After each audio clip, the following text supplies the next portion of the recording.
Muchas gracias. Este es su programa Voces Jurídicas. Agradezco mucho la invitación a este programa. Y bueno, pues me parece que elegí un tema muy interesante que pudiera tener, pues en cierta forma, dado el contexto que estamos viviendo, alguna trascendencia, que es el de objeción de conciencia. Este tema pues tiene muchas implicaciones desde el punto de vista jurídico, ético o incluso desde la filosofía política. ¿Por qué? Porque digamos que es una figura que viene desde hace muchos años en nuestro derecho, manejándose como una forma de protección a la autonomía moral de los individuos. ¿Qué significa esto? Que, digamos, esta figura jurídica como tal ha sido empleada para oponerse a algunas disposiciones, a algunas leyes, en función de las creencias o las convicciones morales, religiosas, en fin, una serie de cuestiones que van, les digo, implicando lo que es la configuración de esta figura. Para tal caso hay que tener en cuenta entonces que por un lado tenemos lo que es la libertad de creencias de la persona o el objetor que le llaman de conciencia, y por otro lado tenemos lo que es, digamos, lo que es la moral, lo que es los beneficios de la comunidad, el orden social y común. Y entonces, para efecto de darle eficacia a esta figura, digamos que podríamos decir que tendría que generarse un equilibrio para que no sea objeto de abuso, porque sucede que el objetor de conciencia lo que pretende, digamos, a través de esta figura es, digamos, que no se le aplique tajantemente la ley o excepcionarse en la aplicación de la ley para efecto de hacer valer sus libertades individuales. Entonces esto va desde el punto de vista de las creencias o de la individualidad moral de las personas. Y para tal efecto, pues habría que ver, entonces, en contrapartida, que en el uso o en el ejercicio de esta figura, pues no se genere algún daño en terceras personas o, les decía, o en el bien común o en la sociedad.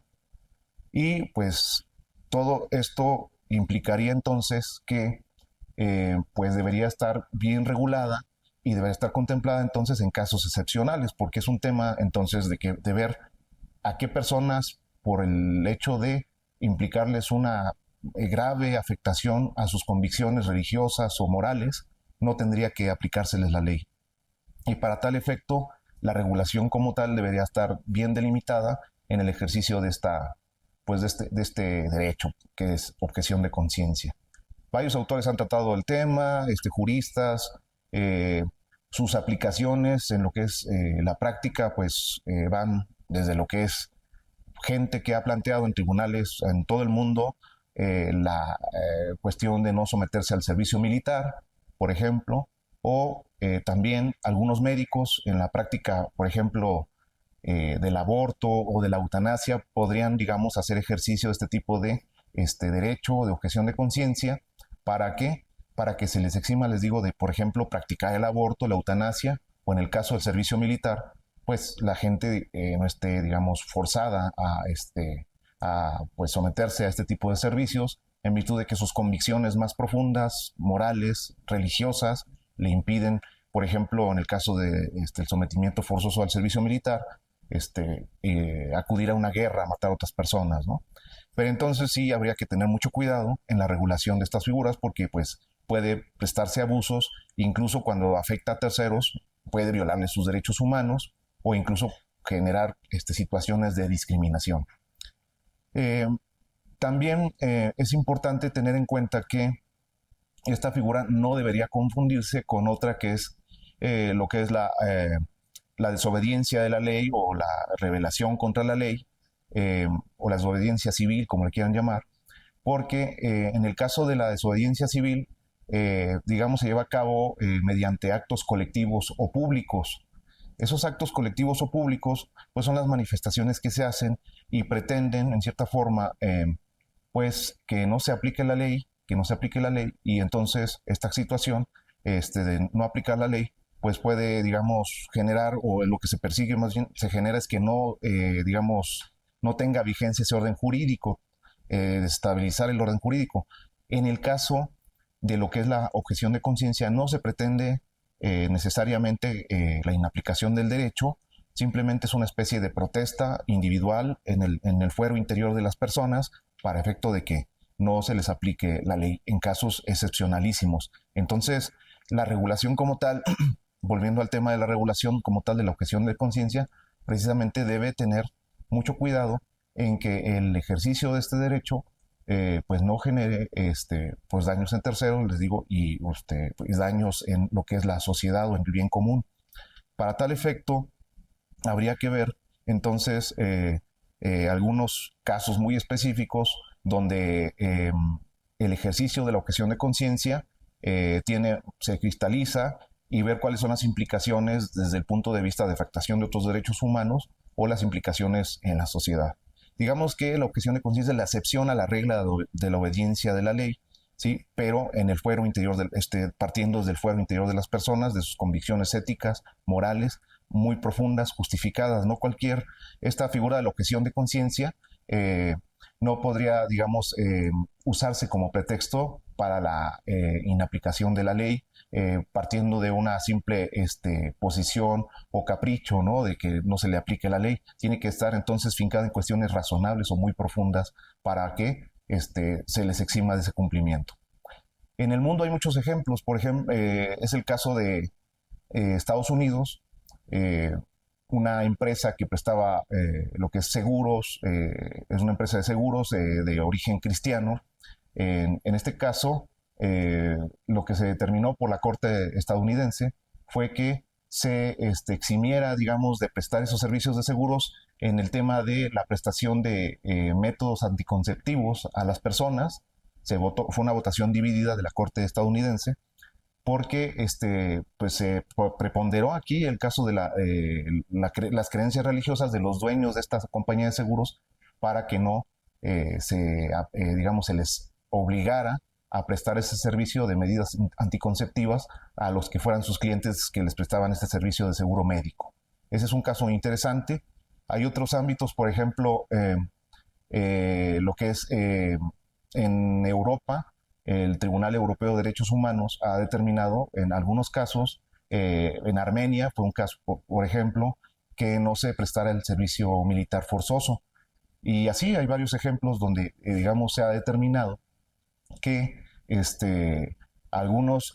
digamos, algo cumplimiento de algunas disposiciones o algunas obligaciones, pues no serían forzosos para cierto tipo de personas, pero con el cercioramiento de que efectivamente la aplicación de la ley les genera un daño en sus convicciones más profundas, morales, religiosas o filosóficas. Entonces, estos casos son muy ilustrativos de todo esto. En Colombia igual ha habido casos también, sobre todo el caso más común es el tema de la aplicación de los métodos médicos para efecto de implementar el aborto en mujeres. Digamos,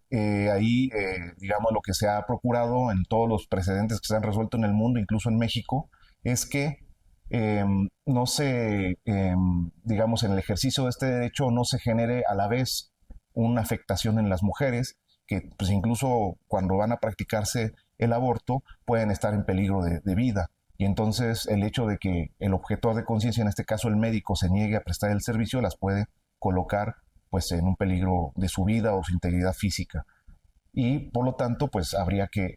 digamos, regular bien en qué casos podría proceder y en qué otros casos el objetor de conciencia incluso podría hasta verse limitado en el ejercicio de este derecho o pues simplemente no podría ejercerlo. Para tal caso, el derecho o digamos la configuración normativa que se dé en su caso tendría que tener, digamos, en cuenta que por ejemplo, esté un médico no objetor de conciencia disponible para efecto de prestar el servicio médico de aborto y entonces ahí el objetor de conciencia perfectamente puede eximirse de prestar el servicio médico. Pero si no se dan esas condiciones, difícilmente podría justificarse que el médico pues no preste este servicio, independientemente de las cuestiones o convicciones religiosas profundas. Eh, También otro caso que podría justificarse es, digo, por ejemplo, en países totalitarios, ¿no? Donde hay dictaduras, es que se obligara a las personas a, digamos, a jurar lealtad a un partido político o una ideología. Aquí válidamente también podría hacerse valer la objeción de conciencia si esa ideología pugna abiertamente lo que es las convicciones, los valores más, valores morales de las personas, ¿no? Entonces,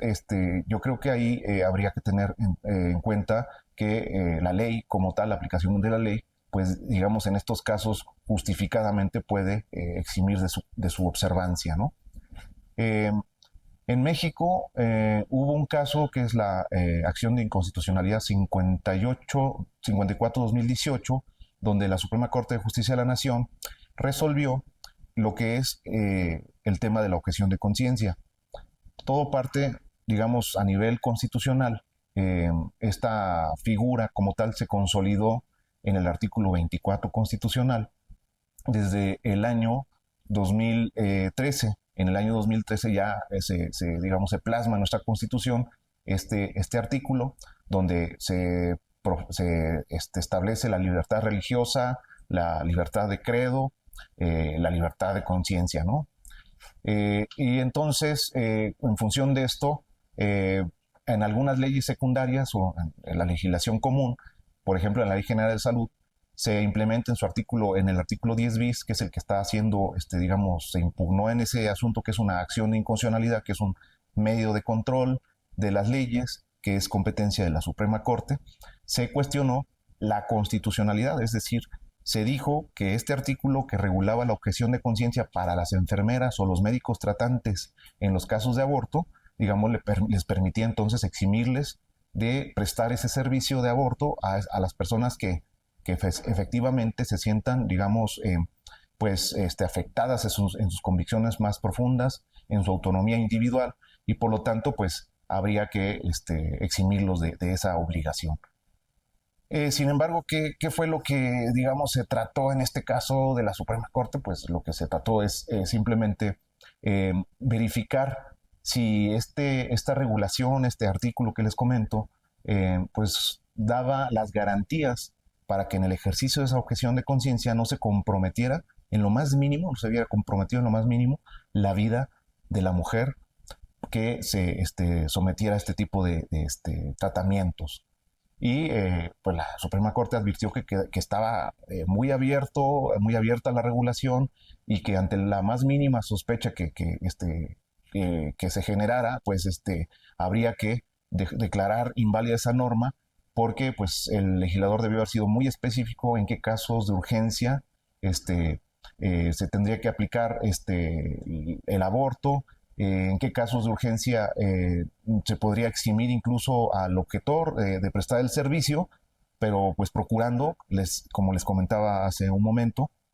que existiera otro médico no objetante de conciencia, no objetor de conciencia, para que prestara inmediatamente el servicio y entonces así no comprometer la salud de la mujer que está en esos casos. Les digo, a veces el aborto se recomienda terapéuticamente también y cuando se compromete la vida de la mujer está justificado. Entonces, esas serían algunas cuestiones que estarían en juego cuando estamos hablando de objeción de conciencia. Hubo otro caso de cuando fue el caso de una niña donde sus padres se opusieron a que se les se les hiciera transfusión de sangre porque conforme a sus creencias religiosas eran testigos de Jehová, estaba prohibido que les hicieran la transfusión de sangre. Y aquí en este caso, digamos, no es un caso tan claro de que hubiera estado involucrado la objeción de conciencia, pero sí es un caso donde sí estaba involucrada las creencias religiosas. Y también suena muy interesante que tuvo que intervenir la autoridad, en este caso una subprocuraduría del estado de Chihuahua, era una niña de la etnia Rarámuri, y sus papás igual de la misma etnia, donde también profesaban esta religión de testigos de Jehová, y fue del conocimiento de la subprocuraduría de Chihuahua que pues se les permitiera, más bien a pesar de la objeción de sus papás de que les hicieran la transfusión de sangre a la niña, se le prescribiera la transfusión. Era un caso de leucemia y este caso pues ameritaba que inmediatamente le hicieran la transfusión y no esperar a al consentimiento a los padres o a convencer a los padres. Este caso también llegó a la corte y la corte resolvió precisamente que a pesar de que está en juego la creencia religiosa, pues aquí estaba en juego la vida de la niña y pues sí, yo creo que sí es un caso donde podría jugar la objeción de conciencia si tomamos en cuenta que los padres al momento de prohibir que la niña se le hiciera la transfusión de sangre, pues estaban incumpliendo con un deber de cuidado de su hija y por omisión también le estaban exponiendo a que fuera, a que estuviera en peligro su vida. Entonces, eh, estos casos de objeción de conciencia, pues, digamos que nos ilustran, en cierta forma, que la obediencia de la ley como tal debe fungir como regla, pero excepcionalmente el propio derecho funge como equilibrio en los casos en que realmente la aplicación del derecho, esto es muy interesante, pues llega a ser lacerante en las convicciones más íntimas, más profundas de las personas. Y esto implica, por lo tanto, que también el propio derecho justifique o brinde las garantías para que en el ejercicio de este derecho finalmente no se afecte a terceros ni al bien común. Y para este caso, como les comentaba en los que estoy ilustrando, pues la regulación secundaria debe ser muy cuidadosa de que excepcionalmente se genere digamos, las condiciones para que las personas puedan oponerse a la aplicación de la ley, que es la regla general. Por lo tanto, yo aquí me pareció un tema muy interesante porque creo que habría que, pues digamos, seguir avanzando en el ejercicio de derecho. Por ejemplo, hay casos de eutanasia que todavía no está regulada en nuestro país como tal, de manera muy amplia, pero que también, digamos, se enfrentarían los médicos en caso de que esta figura estuviera bien regulada, se enfrentarían también ante la cuestión de si realmente le van a aplicar un procedimiento de eutanasia a una persona y su religión se los prohíba, ¿no? Que no, realmente les genera un daño muy fuerte a sus convicciones o a su religión el hecho de prestar este servicio de eutanasia. Entonces, pues yo creo que aquí podríamos dejar abierto, digamos, para la reflexión, este tema que es muy interesante y que pues todavía resta mucho tiempo para seguir avanzando en la debida regulación de lo que es la objeción de conciencia. Muchas gracias.